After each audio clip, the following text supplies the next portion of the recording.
Welcome back. We're working through the Tetris problem, and we're going to be working on the GitHub repo part 5. That means that if you want to play along with what we've done so far, you want to pull part 4 because that has the completion of part 4.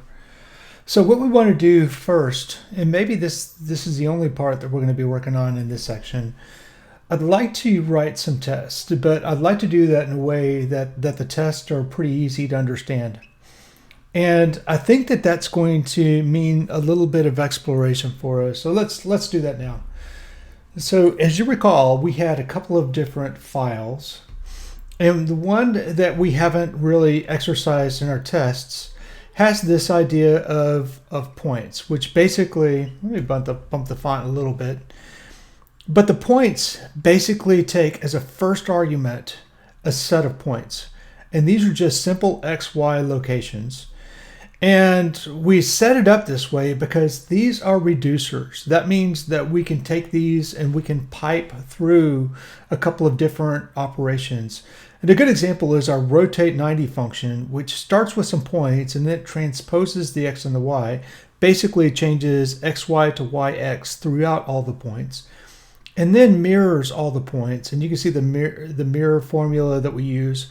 That's right up here where we basically flip the x-axis and leave the y the same.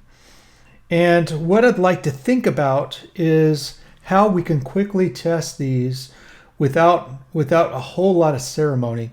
And I want to kind of build an intuition for what's happening. So once again, let's work on the bottom of the editor here. And let's say that we have a point that's at 1, 2, 3, 4, right? And let's say it's at 1, 2, 3, 4. And maybe a nice way to build a test would be to keep a list of exactly one point where initially it's there, and then after we rotate it or after we mirror it, it winds up there. Or maybe then we could reflect it and the point would wind up at the bottom here. And then maybe we could have another test where we basically rotated things. And you can see this works for rotation also. We start a point here, we rotate 90, we rotate 90, and then rotating in 90 is going to bring it back to this location. But so writing a test in that way is going to be very easy to understand because we're not working with it with whole shapes or anything like that. We're working with simple points. You know, for example, this is 4, 4. This is 1, 4, and that's easy to visualize in our head. So we're looking for a test case that allows us to go through a couple of, transformations in a row, and then check those transformations against some type of expectation. So let's go ahead and start with IEX mix. Again, this is start IEX, and we're going to start mix. And think of mix as that thing that builds our whole project. So mix is really shorthand for our whole project here. And so we're going to alias the Tetris dot points. That's good. And so let's say our list of points is, let's just call them P's just because I don't want to type so much. And I'm going to say points dot rotate 90.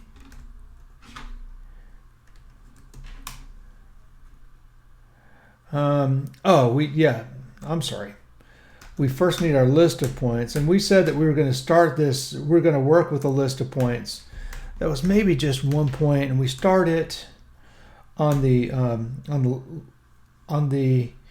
upper left quadrant, maybe at 1, 1, and then so maybe I could take PS, and then I can pipe that to points.mirror. And so if you think about it, this is going to flip over all the way to this side, which will be 4-1. Let's see, that's 3-1. I think our formula is wrong. It's going to 3-1. It should go all the way to 4-1. So let's go here. It should be 5 minus x, right? And 5 minus y. So let's recompile that much. And let's go ahead. Yeah, there's the mirror. And then, so if we take that one, if we flip that to the bottom, dot flip, that's going all the way to 4-4. And then if we rotate that again,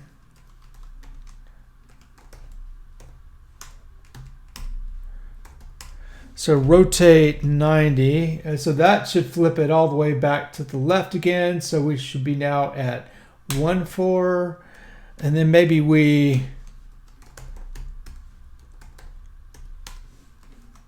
rotate 90 again.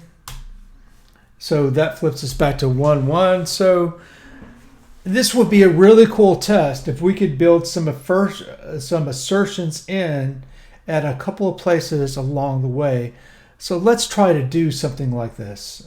So we need to assign the initial point, something like this. And then we need to do a series of transformations, and then we need to check the results in the mirror, in the midst of things. So let's go ahead and do this, and let's just keep adding this to the brick test. So this test should flip, rotate, mirror, and mirror. Flip and mirror. So basically, we're not shooting in this example for a comprehensive test. We're basically teaching a few techniques that might be interesting to you in the test. So let's go ahead and create a set of points. Actually, we don't need the points like that, do we? We can go ahead and create them right in line with maybe 1, 1. So then we're going to take that and we're going to pipe that to points. Let's do the same path that we did right here. Yeah, that's pretty cool.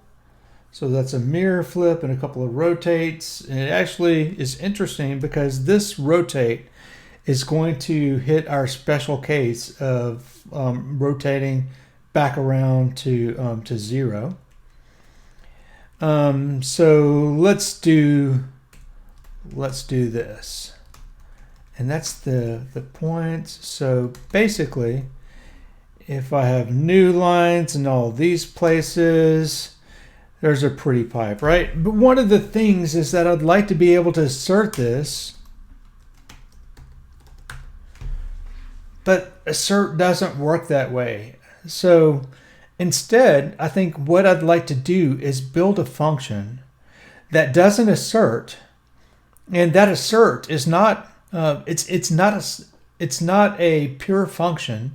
Assert is going to have a side effect, and what that means is that it's going to send a message to another process based on the values that are matched up with the assert. And so then we can go ahead and return the inbound piece of the point. So let's build a special function called Assert Point. And let's say after we do the points mirror, that guy should be at what? 4-1. And then after we do a flip, that should set me up at 4-4. And then after we do a rotate 90, I'm back to a 4. I'm to 1-4. And then after a rotate 90 again, I'm back at 1-1. And we'll call that a successful test. But we need to write this assert point function. So So what is this going to take? So inbound, I'm going to get a list of points, right? So if I use Elixir's pattern matching, I can extract the point pretty easily. And then when I'm done with this test, I better return the same point. And then this is the expected. This is actual. So now I could say assert that actual expected is the same as expected. Okay, that's pretty good. So what's going to happen here is we're going to pipe 1, 1 into points mirror. And then we're actually going to assert and so points mirror we hope is going to return a list with 4 and 1. So then we can compare the point which gets matched out, which is at 4, 1, with our expected value, which is 4, 1. And then so after doing that assertion, I need to return the point to make sure that that my piping setup can go ahead and run unimpeded. So that's cool. So mix test, let's see if this thing works. So undefined function point and break test on 74. So that looks like something that I broke. Yes, so actual and expected. We're actually returning the actual. Well, since they're the same, we could actually have returned either one. So, okay, that's cool. I also had a variable does not exist and is being expanded to point. So on 74. So if the actual error message hadn't caught me, then I had a clue in the warning. So basically, I don't leave warnings around. I try to solve all those just to keep things unambiguous and keep my output and my compilations clean. So that's nice. So now I have a great test that's actually running. And this actually tells a story better than any individual test could. So it's basically showing that I'm flipping through the individual points, and it shows exactly what I'm comparing against. So I guess it's a good thing that we had our fun with the testing, or else we might have had some surprises for us when it was time to work with the Tetris pieces.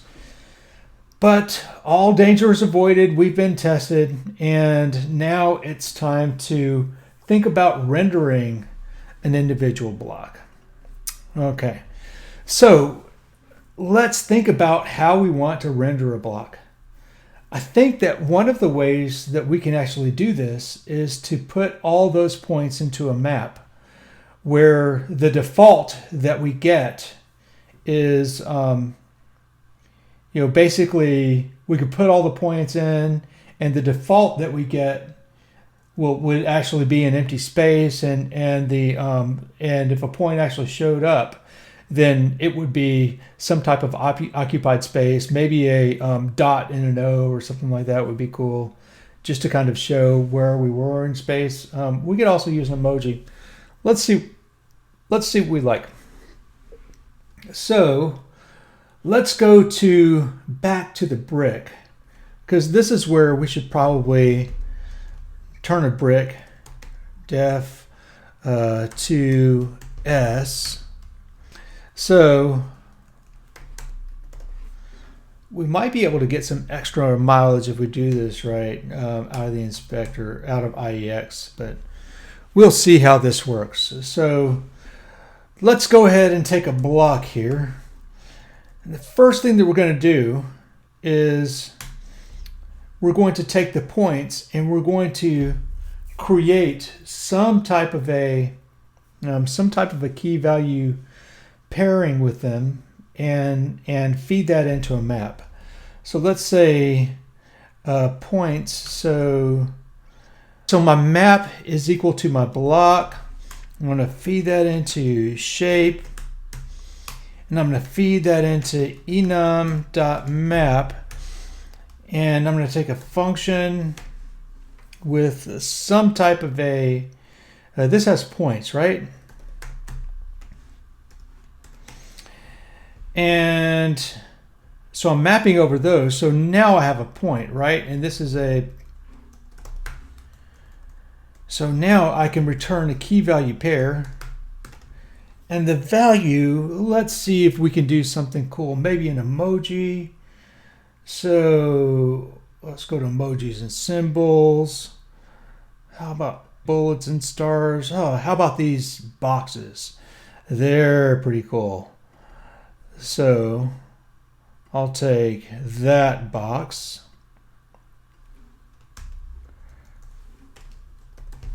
And then later we'll use an empty box or maybe a space. Yeah, probably an empty box. And that might give us a pretty good indication of what a shape looks like. So the map is basically going to have a series of key value pairs. And when we do a map.get, we can choose the default thing that we get. So we're going to do a for comprehension that builds a bunch of things that are either this or the other kind. So now I could say, so for x taken from, so x is going to be taken from the range of 1 to 4, and the y is going to be taken from 1 to 4. This is a for comprehension. And what this is actually going to do is give me all the possible combinations of x and y. I'm not sure what order they go in yet, though, but that's okay. We'll go ahead and start it this way. We can flip them if we need to. And now what I'm going to do is I'm going to return a map.get of, so basically I have the map, no, this is map. I have a map, the one that I built up here, the one with all my points in it, where the keys are in the shape, and the values are well, it's either a box, so I can get the map, and then I'm going to pass a key, which is x, y, and I can also pass it a default. I think it works like this, so maybe we should give it a try. So map equals, and then I can give it a map of, maybe this is a 0, 0.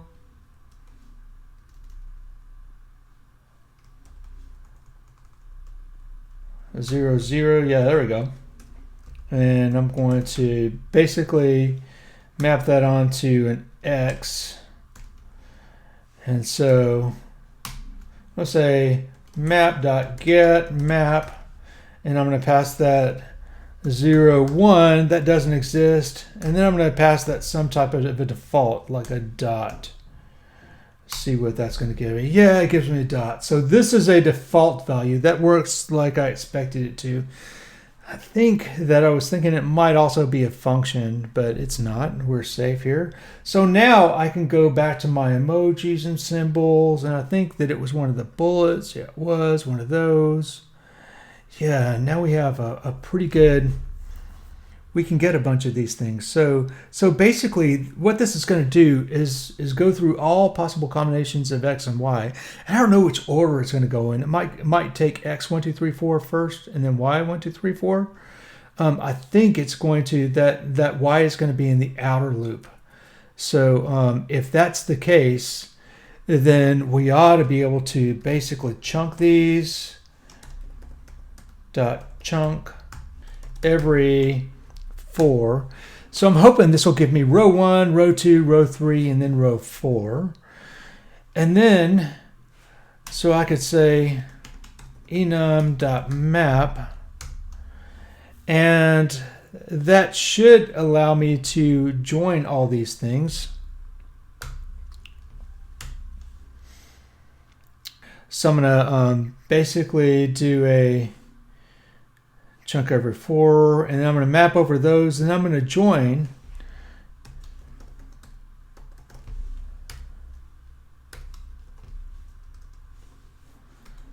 I could use pass it enum join 1, right?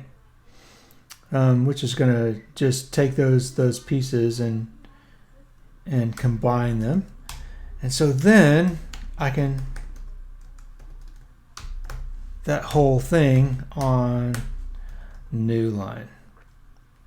I think that's probably pretty good. So let's see what that gives us. IX.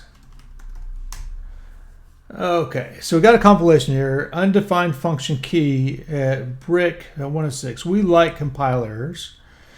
It basically it's a chance to debug something for free, right, before our customers or our compiled programs start to get in the way. So 106, it doesn't understand key. So that is this thing right here. So I take a point. Yeah, so that has got to be a point instead. So basically I'm mapping over the shape, which is a list of points. And so then I map over that to get a list of points. And for every one, I'm going to make this as the key. Well, no, since this is a map, let's go ahead and do that. So it's very clear that we're building a key value pair right there. So we're just providing an extra hint for anybody who might be reading that function. So I'm going to alias. So we're going to go Tetris. There's a brick. And now I'm going to say, so the points, so basically all I have to do is, so brick dot toString, and I can say brick dot new. Okay, I expected a map and got list. So I didn't actually create a new map out of this thing. So, and this is going to be map.new. How about this?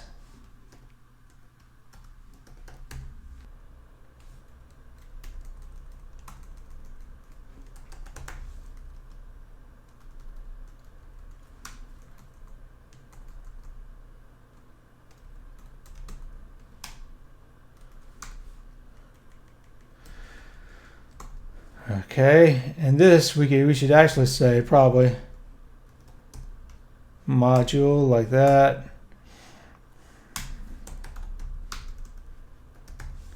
And we should do an IO inspect that.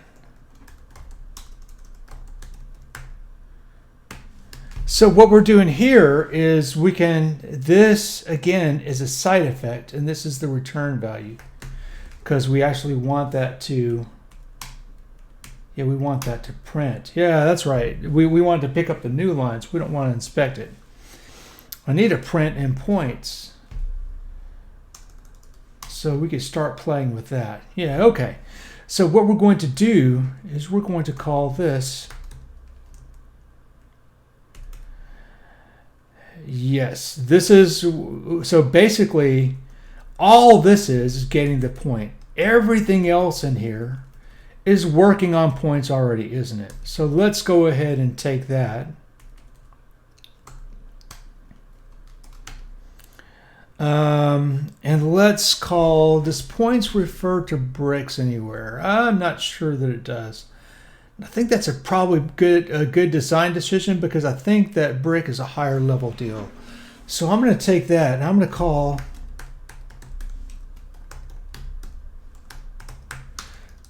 to string, right? Oh, I don't need those, do I? So now I can go to points, and I'm going to create This is going to be points.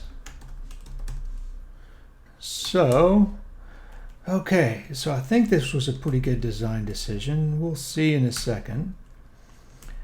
So I think what this is going to do is give me a string.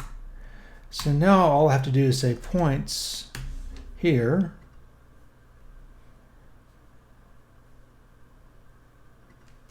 I say map is equal to. Now all of this is ready. And so that's going to give me the for comprehension, and then we're off to the races. So now if I want to print out the brick, I'm going to say, I'm going to do this. Brick to shape, and then to string, right? And so if I want to print that bad boy out, now I could say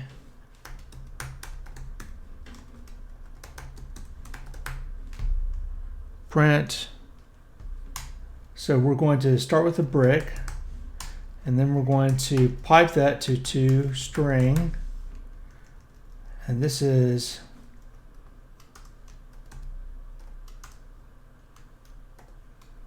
module to string, and then I'm going to pipe that to points.print. It's probably time to alias that. What do you say?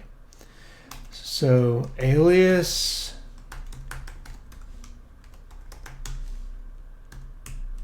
So now I can take the Tetris off of that. It should clean this up a little bit. And now I can take the points and now I can print these out. So I could say def print, so points. So when all this is done, I can return points, right? And what I really want to do is say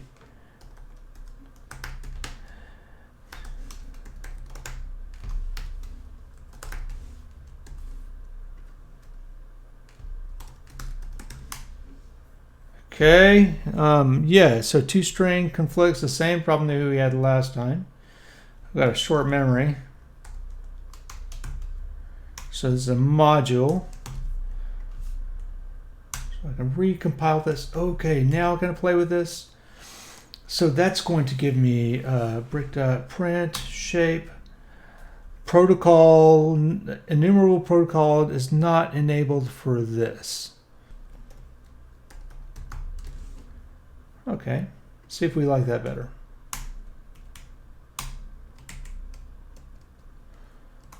Points dot print. Let's see if we like that. Okay, so this is nice. So now we can do things like, right? And then we could say, so let's see if we can have more fun by doing a brick dot new random.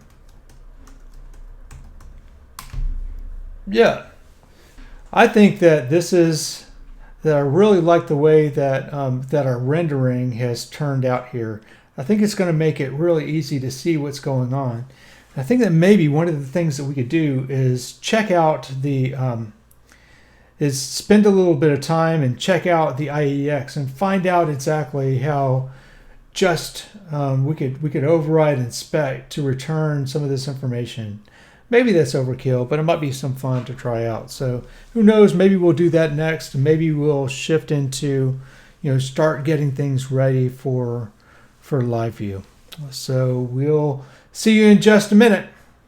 Bye.